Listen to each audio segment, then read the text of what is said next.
Hey guys, my name's Anji Johnson. I'm the State Manager for Bench Africa and I look after Queensland, Northern New South Wales and the Northern Territory. Today in the Bench Kitchen, I'm going to show you how to make a dish from Zanzibar. Now when I show you images like this, I'm sure you probably don't associate that with Africa, but it's actually a small island called Zanzibar, which is off the coast of Tanzania. Zanzibar is famous for its stunning coastline and gleaming white sand and crystal blue water. It has a diverse culture, eclectic history, and plantations filled with spices that are shipped all around the world, which is why one of its nicknames is also Spice Island. It also has a bit of an interesting history. It's also known as Slave Island. So Zanzibar itself is actually made up of 50 different islands, but it's known as Slave Island as every year 40 to 50,000 people were taken to Zanzibar to be bought and sold in the slave trade when it was still running. So today I'm going to show you a dish from Zanzibar. Being an island, there's a lot of seafood around, so we're going to make a Zanzibar fish curry with a bit of coconut through. So stay tuned. So what you're going to need for this recipe is some olive oil, a big bunch of coriander, 2 red capsicums if they're small, otherwise use a big one. Always make sure they're the red capsicums because they're sweeter. 2 limes, a tin of coconut cream and a tin of diced tomatoes. We've got about a 3 centimeter knob of ginger and some garlic. If you want to use the jarred stuff, that is absolutely fine, go for it. We've got 1 onion and also some chilli. Now, depending on how spicy you like your food, will vary the chili levels. If you don't like spice, don't put any chili in, it's fine. If you want it mild, use a big one. If you want it hotter, use a birdseye. I actually really enjoy the taste of the big ones because they give a different flavor to the actual heat and the bang that the little ones give. So I'm actually gonna put both in mine because I love my spice. Some curry powder and 500 grams of protein. Now, because this is a Zanzibar traditional dish, I'm using 500 grams of ling, which is a firm fish. You could also do chicken, pork, beef, or if you're a vegetarian, some potatoes, cauliflower, and carrots work really, really well in this, or some chickpeas. And then you've also got some salt and pepper.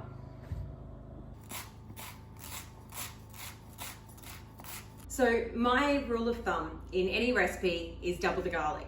It's never enough garlic. If it says it's 2 cloves, put 4 in. If it's 3 cloves, put 6. But don't double this garlic because I've already doubled it for you. Garlic's really, really, really great for you. What's the worst that can happen? You'll get extra garlic breath, but you're gonna have that anyway. So always make sure you double the garlic. But let me show you how it's done. So garlic can be really, really messy and sticky when you're cooking with it. So I wanna show you how I do it to de-shell it to make it a little bit easier. So with the tough end of the garlic, just chop that off. And then with the back of the knife, carefully smash it quite firmly. And then the shell will simply peel away really easily like that. Then it's already smashed as well. So it's quite easy just to sit there and chop it and it's already mushed for you like that. All right, let me take you through how I've chopped up the ingredients. Make sure you do pre-chop them all. It's gonna make your life so much easier later on to have them ready to go. But come down and have a look how I've done it. So with the ginger, I've just sliced those so they're into matchsticks and I've roughly diced the onion. Finally dice your capsicums, alrighty, so they're into little pieces. With the 2 limes, I've just halved those for now. The fish I've cut into 1 to 1.5 centimeter chunks, and with the garlic, I've finally diced that. In regards to the chili, if you're using a big chili for the mild flavor, just slice it and include the seeds. If you want a bit more of a bang for your buck with the spice, use the birdseye like I said. Make sure you finally dice that. Keep the seeds in if you want it hot, remove them if you want it medium. Now, let's talk about the coriander for a second. So many people throw out the coriander stems and they only eat the leaves, forgetting that there is so much flavor in the stems. So please keep those. We are gonna use them. So put the leaves in one area and then the stems in the other because we're gonna use them at different stages. Okay, so the first thing we're gonna do is actually pre-season the fish. So grab a large bowl, alrighty, and we're gonna grab all that beautiful ginger, throw it in. We're also going to add our fish into the bowl and then all of our garlic. And we're gonna mix this with 3 teaspoons of curry powder. Any curry powder is fine, just whatever you need. So we're gonna put 3 big teaspoons in there, if it wants to get out for me. And then some salt and pepper to season it. And just to mix it up, a drizzle of olive oil, just so we've got a bit of a paste happening. You can either pre-mix it with your hands. I find it easy just to grab a plate, cover the bowl, and shake it like a money maker. All Alrighty, now that we've shaken it like there's no tomorrow, your fish or protein, chicken, whatever you're using, should look something like this, and then we're just going to pop it aside. Okay, so on a high heat, I've just put about 3 tablespoons of olive oil in a pan, otherwise just a big dollop is great. From here, we're going to add our onions and our diced capsicums, and while you're at it, if you're anything like me, you'll probably make a big mess. And then also if you're using your birdseye chilli, this is when you want to add that in, so it's got heaps of time for the flavour to go through. And we're going to give that a shake up and get that to soften. Now, this is also where the coriander root comes in. Because it's a root or the stems, it's going to take a little bit longer to cook.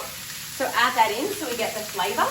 And also something to keep in mind while you're doing this as well is I've just popped to the side a little bit of coriander leaves, a few slices of the mild chilli, and about a quarter of one of the limes, because we're going to use that as a garnish later because we're going to be all fancy. Now that that's been cooking for about 5 minutes, we're getting a little bit of colour on the onions. They're just starting to caramelise, so it should look something like that.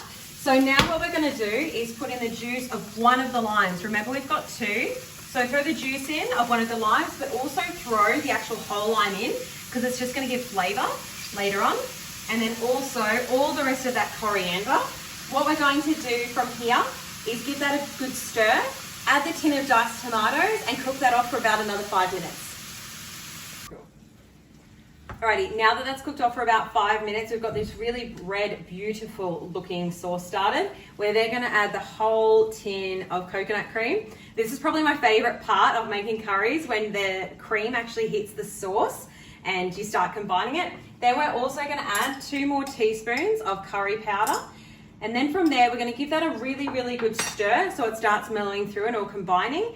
We're going to, when it starts to boil just a little bit, we're going to turn the heat right down to a low, put a lid on it and let it simmer for 15 minutes so all the flavours really submerge with each other. All right, now that's been sitting there for about 15 minutes. Look at the colour of this sauce. It's absolutely amazing. So from here, this is when we're going to add our fish. The reason why I didn't put it in beforehand is because it's not going to take very long to cook and we don't want it to fall apart. This is also when you're going to add your mild chilli, if that's what you're using. The juice of the rest of that other lime that you've got. So for me, because I've left a little bit of it as garnish, I think I've got about 3/4 of a lime here. Again, juice it as much as you can and throw it in. We're going to give that a really, really good stir. Turn it right down on low, so it's barely even simmering. And then cover it if you can. Mix it all together, and we're just going to let the hot sauce actually cook the fish nice and gently so the flavour really submerges in. And then we'll come back in 15 minutes and have a look. And there you have it, Zanzibar fish curry. It smells amazing. I wish we could have smell-o-vision. And look at the colour, it's absolutely incredible. I've kept the whole limes in because people can just pick around those. Now, I always like garnishing every meal, even if it's something I'm cooking at home, and always for a garnish, use what you've put in. So I'm just doing a sprinkling of coriander, so people know there's coriander in there. A couple of flakes of chilli, just to make it pop.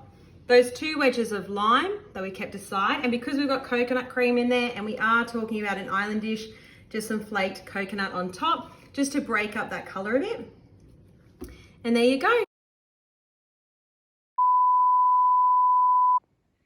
I would recommend serving your Zanzibar fish curry with a side of steamed basmati rice. The rice is going to be able to absorb all those beautiful flavours. It's going to be absolutely incredible. If there are any dishes from Africa you'd really like to learn how to make, just let us know. I'm Anji Johnson. Bye from the Bench Kitchen.